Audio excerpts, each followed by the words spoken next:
Gang, gang, gang, gang. Okay, everybody's here. Welcome, welcome, welcome, guys. Welcome to my live. I'm so excited that you're here. Thank you guys for being here. My name is Tanjanika. I'm the CEO of Tactical Tangerine Defense. We specialize in premier 2A content, events, and training. And I'm so excited to talk to you guys today. I really want to talk to you. So when you come on in, please hit that like button. Please hit that subscribe button. And I want to hear from you today on what your biggest fear is when it comes to defending yourself, when it comes to gun violence. I want to know what your fear, frustration, or challenge is when it comes to that. And a couple of different ideas could possibly be some of the things that we're going to discuss today. And I'm doing this because I really, Rodney, gang, gang, I really want to know this because I'm curious as to are you prepared or not, and what I need to do. I'm doing two different events this week, this month, and I want to make sure I'm coming with the right information when I get in front of them. And so basically, I'm just doing a survey to see what you guys think the biggest challenge might be. Colorado Springs in the building, Danny Gang Gang. I'm curious as to see what your challenge or your fear is. And I'm going to tell you mine, and we're going to have a discussion dialogue about this. I definitely won't be on here long. I got a couple things to do, but um, I'm curious. We just had another situation that just happened at a mall just this week, and this time, concealed carry holders saved the day, but we're not getting that relayed to us throughout media. We're not getting that relayed to us as something positive. They're still finding a way to negatively spin this situation, and so that's why I'm coming to talk to you today. This You could very well be in this situation. It was a constitutional carry state.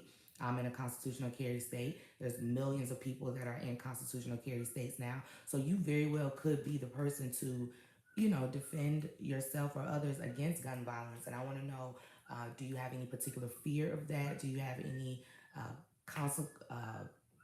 Do you have any frustration when it comes to that? Is there a challenge when it comes to that? The challenge side will be I'm not prepared. I don't know how to draw my weapon from the holster. I don't know how to load, unload. I don't know how to get sight alignment from 40 yards away, which is what happened with this particular situation. I don't know if I would accurately hit my target. Those are different things that might be an actual challenge. A fear might be, I don't want to engage in a violent situation with someone. I just don't want to do that. I'm scared that my life might be in danger, or I might lose my life and I won't go home.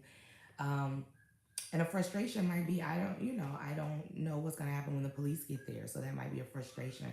So I just wanted to give you guys some examples and just to see 40. Yes, yes, it was 40, and so that was not close at all. And he did that with a handgun, and so when you think about that, like, are you training for that? Like, we train for 25. I've done 25 yards handgun, and I've done 8 to 10 yards handgun. So are you prepared for that? Can you do that? And so that's one of the things that I want to talk to you guys about today, and just see where you guys has at. And even if you are catching this on the replay, I still would like for you to put that in the comments below. And if you're not comfortable talking about it here in the live, then I absolutely suggest you DM me, and we can and it could be anonymous. I won't ever share who it is, because some people just don't want to share that type of thing now either.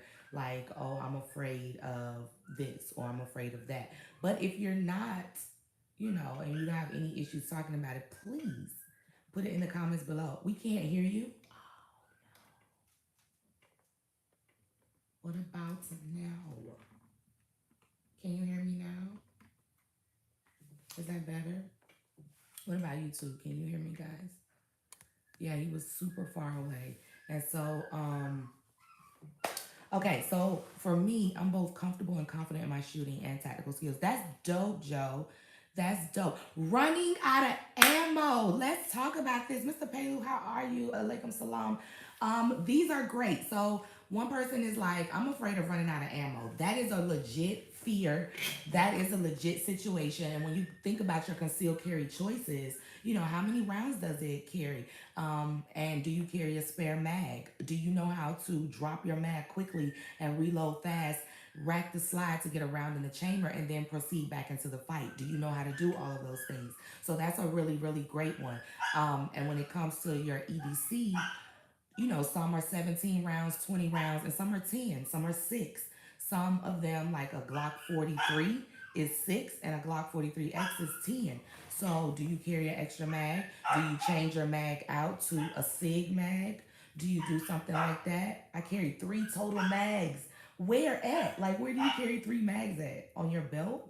Like, where are those mags at? Because that's a very good one. So a fear of running out of ammo is a legit one. That's dope. I didn't even think about that. But if you don't have the right magazine, you might leave your spare magazine in the car. And if you're 40 yards away and you're getting on target and you miss those rounds, it's like you don't have a gun. It's like you don't even have anything with you to protect you. So that's a really rational fear. That's dope. And then another one was, I'm comfortable and confident in my shooting and tactical skills. Joe, that is excellent. A lot of people aren't. And I'm so glad that we're having that conversation as well, because some people aren't afraid of these situations. They have no fear. They have no challenge. They have no frustration. And I applaud that as well. We got to acknowledge that as well, because some people just know going into the fight, either I'm going to win or I'm going to lose, but I'm going to play the game. I'm definitely going to be involved in this, and I'm not going to back down. So that's also, hi, Sin City. How are you, my love? So that's another thing that, people might be afraid of. What's some other fears or frustrations or challenges? Because I'm definitely going to include that one in that, the running out of ammo. So, one, I'm in the firearm, one in the bag, one on me. Okay, one in the firearm, one in the bag, one on me. That's solid. Okay, that's solid. And do you practice external, like, because even the one on you and the one in the firearm is dope, but do you practice, like, is it in its own containing pouch, right? Where's the magazine in that? Is it pointed down in a certain way so that when you bring it out, you can flip it straight into the magazine well? Like, what are those things that you do to prepare for that? That's super dope. Um, Practice and muscle memory make it work. This is so true, right? Because in the middle of a firefight, you might actually forget what to do. Your brain might stop fucking working, honestly. Your hearing might stop working. All of those things, and it's not on purpose, but it's one of those situations where you just like, I've never been in a firefight before. I don't know what's going on, or you're either gonna know exactly that you're in a firefight and you're gonna proceed accordingly. So, um, what else I want to say? So that's a really, really great one. Muscle memory and practice is what's going to get you through that, and that is what keeps you from having that fear, that challenge, or the frustration, because you practice all the time, and practice makes better. It doesn't make perfect; it makes it better, right? So one of the things that I fear, I've been in situations where I advise people to practice dry firing at home every chance they get with unloaded firearm, of course. And yeah, I say dry practice. When you say dry fire, language is different for certain people, so they think fire. No, dry practice. Dry practice at home is super dope. I dry practice at the range, at the digital gun range, and at the real gun range. Or when I put my magazines in the magazine well and load the chamber, before I even let one round off, I'm doing practice shots. So I'm practicing what I'm going to do. So a pimp named Sir Slickback, gang gang. So that's one of the things as well. So for me, one of my frustrations would be um, or fears would be my interaction afterwards with law enforcement. So I'm very, very aware of what could potentially happen after you finish defending yourself and defending your life. I'm aware of how those optics look. I'm aware of the fact that everyone is going crazy and that bystanders might not stand by and be like, oh, she's the victim. This happened to her. And then it's being detained. It's being read my Miranda rights. It is trying to get a hold of my lawyer. It is, them confiscating my firearm. It is them not believing me, or them drawing on me or killing me. That is one of my, biggest fears when it comes to that, because I've been in several situations, not necessarily with the police, but in several situations where I'm the victim, whether it be a hit and run, whether it be, assault, whether it be whatever the case may be, and shit just gang gang, OG $2.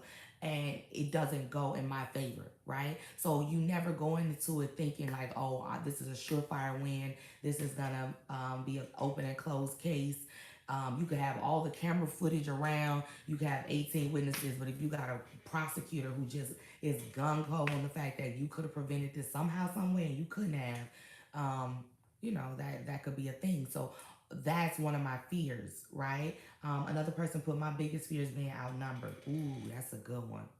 That's a good one because a lot of times these people are not coming one on one. It's not like that. They got a friend of a friend of a friend, and a lot of my clients that I'm noticing, and I've been getting them out of this habit. They keep that eye closed, right? They keep that non-dominant eye closed, so they don't see their peripheral. They don't see what's going on to the left and to the right of them because their eye is fucking closed. And once you get on sight, or once you get your sight alignment and you get it on target, you've got to open that other eye back up so that you can see around you. And most of the time, that person is not coming by themselves. They have friends with them. They got a getaway driver with them. They got, someone that you didn't notice came in with them, or whatever the case may be. And you have to stay vigilant in the firefight until it's completely over. What completely over looks like is different for different scenarios. The suspect is down. The suspect has ran away. The cops have been, you hear the sirens coming. You've been able to run. You've been able to escape. You've been able to jump in your car. You've been able to run into the store. So that threat being over can be a couple different things for a couple different reasons. So my main fear is if I were to take action like the guy at the mall, and I as a black man would be seen as the criminal and get shot. That Joe, I really want to have a discussion, like a real open discussion about this, because this is not only just a fear, this is an actual rational thought process for our community, right? You could be the hero. Everything could go right, and you could save the day, and you could still end up being shot. The mall security guard could come around the corner and he just see you with the gun in your hand, right? And and it's imperative for you to, and this is what the conversation is when you tell people to call 911. I need you to call 911. I need you to tell them I have on a green outfit. I need you to tell them I have purple hair. I need you to tell them I have on gold shoes, and tell them, I was the victim. I had to defend myself. The suspect is down. You have to have all of these conversations with the people that's calling the police so that they can know exactly what to say, because half the time they're hysterical. They don't have a clue what is going on or the proper terminology. And if they say the wrong thing, like, there's been a SHOOTING, right? If they say that, then Jay Great was good. If they say that, then they might mess around, bring SWAT team before they bring an ambulance to help people. Do you understand what I'm saying? So people are not aware of the proper terminology to use if they were in a situation where they had to defend themselves, and that could cost them their lives. So that is a fear. That's a rational fear. Not having the proper knowledge and being the victim is like really tough. That's why I really try to go live and really talk about these things. And I want to be able to address those fears, challenges, or frustrations coming up. And my mentor was like, well, just ask your audience what that is. And I thought that was a really great question, because I'm like, those fears could be totally different things. And as you can see from both platforms, everyone has a different fear. Everyone has a different frustration. Everyone has a different challenge. So the puppy get on my goddamn nerves. That's what he doing. And he just threw up, so I put his ass out. And it's baby steps. You start with a dog, then you have a baby, I was told. But you know what? You know the fuck what? I'm ready to throw it all away, uterus and all, because what the fuck? Hey, Tangerine, let me see the puppy. Hell no, I'm not bringing his ass out. He need a bath now. He done threw the hell up. It's either throw up or diarrhea. In either way, it wasn't currently my ministry. It wasn't currently my ministry. So, no, he's been cleaned up, but I'm not getting his ass. I'm not. He need a fucking bath, for real. It's a big crime, making all this goddamn noise.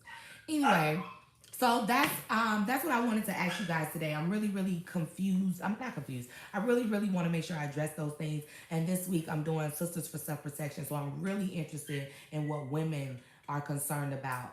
Is it holsters? Is it how you draw? Is it where you conceal carry? Is it running out of ammo? Is it not knowing how to draw from concealment? Is it not knowing how to get on target? Is it running out of ammo? Is it being outnumbered? Is it being a black person in a situation and you could do all the things right and you could still die? So a lot of things have been discussed in this one live already, and I'm grateful that you guys are so interactive and you're able to tell me what those are and not be afraid.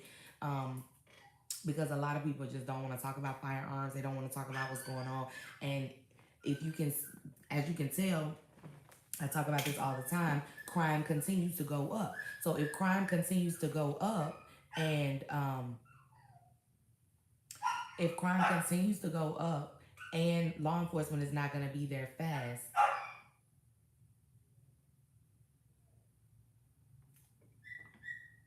what happened to my Instagram chat? I might be getting a phone call on Instagram. Ain't no telling. But if people continue to want to give up their 2A rights, right, and they keep advocating for that, and they don't want any firearms in the United States, and they want us to turn them all in, but crime is going up, and you could be absolutely anywhere, and something could pop off, and there's a lot of mental health issues that we're not addressing. If all of these things keep happening, then and your solution is to give up firearms for the good people, then that could be a frustration as well. It's just like, how do people not get it? Like, how are they still being adamant about us giving up our firearms when they know good and goddamn well that, it could pop off anywhere, and a good guy stops a bad guy with a gun. Gun advocate, but they are not the answer. I don't know what the answer is, and that's fair. That's also very fair. Some people could just not know what's going on. Some people could just not be aware of how to fix it.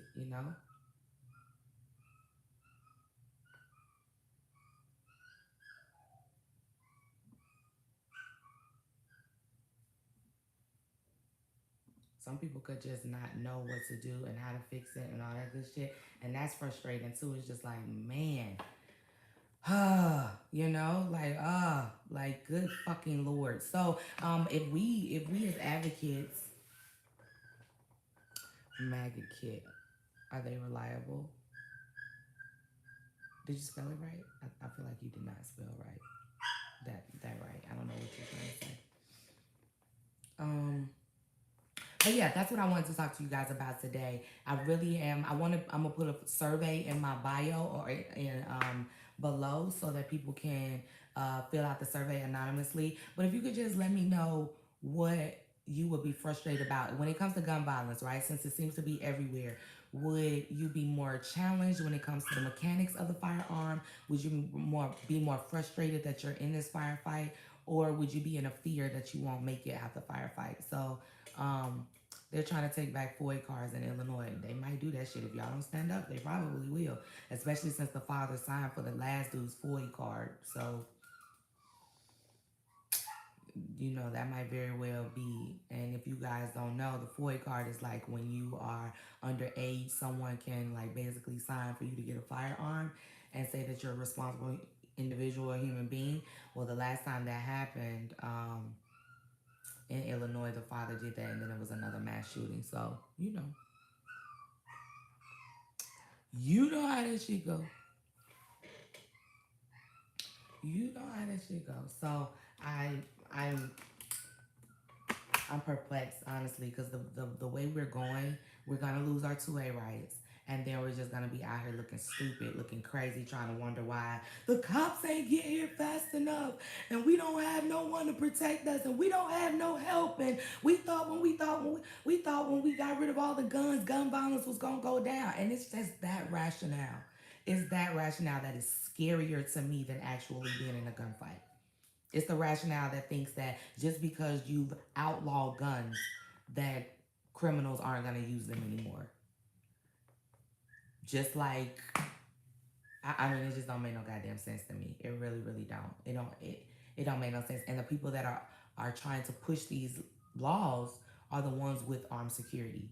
These are the ones that are walking around here, you know, do as I say, not as I do type people.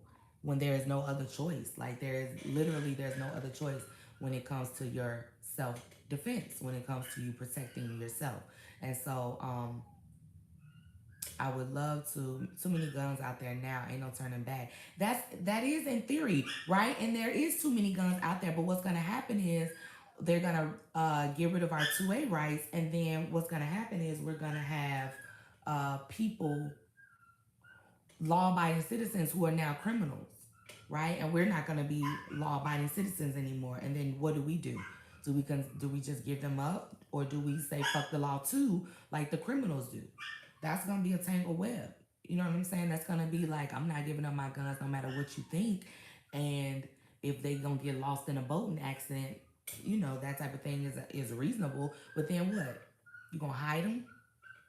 Ronnie G, what's good? You gonna hide them? What you gonna do? And then if you use them in a situation, now that's illegal. Now you're going to jail. Even if you was defending yourself, even if you was saving lives, you weren't supposed to have it. That's like a situation in New York, right? If I have my concealed carry in New York and I've done everything right and I've defended myself and there was this mass shooting and I stopped the gunman, they still gonna lock me up because I'm not supposed to have a firearm in New York. Do you understand the rationale?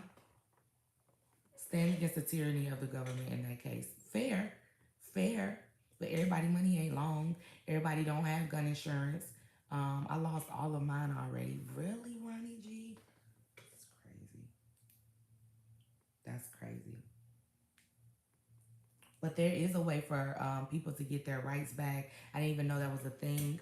I'm keeping my ass in VA. I get it. You can get your rights restored, and I'm not saying this is your situation, but there is a guy who teaches that, like if felons lose their rights, they can get their rights restored. And again, that's even just saying that your rights restored. Do we understand the language that we're using? Like, who are you to take my right from me, my God given right? This isn't something like, and I'm non-violent as well. This has nothing to do with a situation where it's like domestic abuse or anything like that. Devin the Dude, that's his name. That's right, OG $2. Devin the Dude teaches people how to restore their rights as felons to be able to utilize and use their 2A rights. And I just think that's super important. I think that's incredibly important.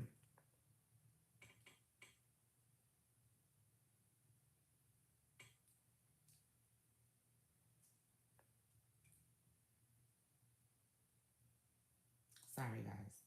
Um, I live in Louisiana, and we will carry regardless, law, no law. I think that's a spirit, but I wouldn't. I mean, I just think that is individually, because some people are so fearful of the law that they will do anything that the law tells them to do, even though. Like it was perfectly legal to have slaves at one point in time. It was perfectly legal to do a lot of egregious things that we find illegal now. But and like how just are these legal laws? Do you understand what I'm saying? And I'm not here to tell you to do yay or nay. What I'm saying is like you have to make that decision for yourself because every choice has a consequence, right? And so what are the consequences of your actions when you choose to carry without being within the realm of this law, right? And I think that our lives are worth it and should be taken into consideration when it comes to defending ourselves. But is there a but? Is there a caveat to that? That's what you got to ask yourself. Um,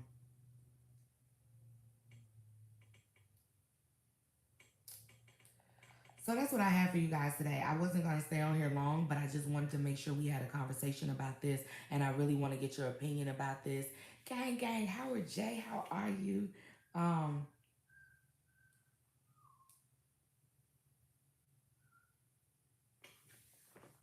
Come to the South, the gun laws are wide open compared to other states, hand down. This is very true. I had my rights restored in VA. I'm a convicted felon by unlawful wounding. It took me all of 2 years. Don't let anyone tell you need to pay 7K plus to get your rights back. The steps are easy. Ooh, that's dope, right? Unlawful wounding? I feel like I want more information on that. Like, I really want to know what happened. Because this is like, and this is what happens with the language being ambiguous. It can be open to interpretation. What you mean unlawful wounding? Like, that's wild. You know what I'm saying? That's wild.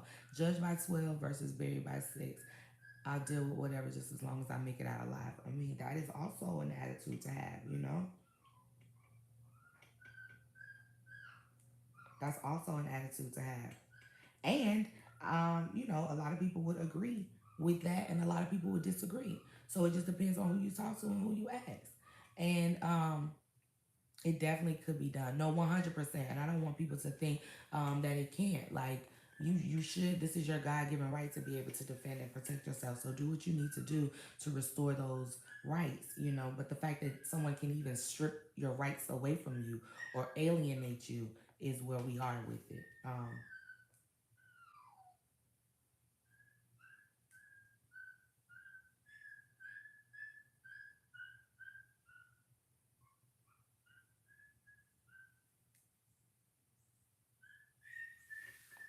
Gang, gang, so true. So yes, I want you guys to think about that. I want you guys to tell me in the comments. I want to put a survey out just to ask you. And if you have these fears, let's try to overcome them. If you have these challenges, if you have these frustrations, I really am an advocate of knowledge being power, because I recognize, like, just being one of the smartest people in the room, what that can get you, what doors it can open for you, the confidence that it can give you. And so I am all about teaching that to my students and to my clients and to others. And that's why I go live and talk about these things. So if you have an issue, I want you to tell me below what that might be so that we can address it and we can have an open discussion about it. And if you have that same challenge, fear, or frustration, others might have it as well. So that's what I want to talk to you guys about.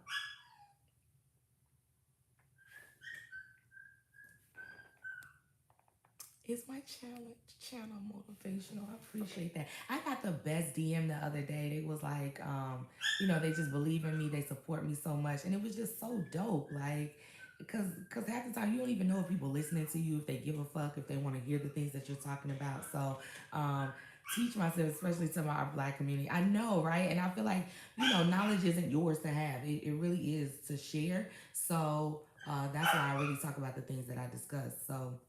Um, yeah, I love you guys so freaking much. I'm about to go figure this fucking dog out. Like, I'm for real about to, like, nah, this ain't me. This ain't me. This ain't me. This ain't me. I thought it was me, but this ain't me. This is on me. This is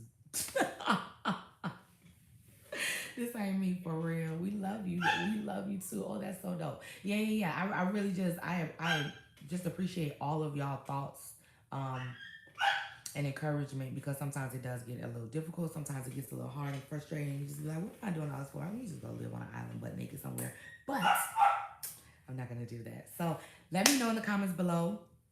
I want to hear about you, and we're going to do a part 2 to this. We're going to do a follow-up to this so that we can talk about those issues. We can talk about those fears, those challenges, or those frustrations, and we can address them head on, okay? So no fear, no challenge, no frustration is stupid. Make sure you put it in the comments below. I thank you guys for these likes, and I thank you guys so much for being part of the live. You never know when I'm going live, and you just jump on anyway, so I appreciate that. Joe TV, you're excellent. Thank you, OG $2. I appreciate you guys so freaking much. The puppy got something to say. You know how your mama be like, you embarrassed me in that stove. I'm gonna get you when you get home. That's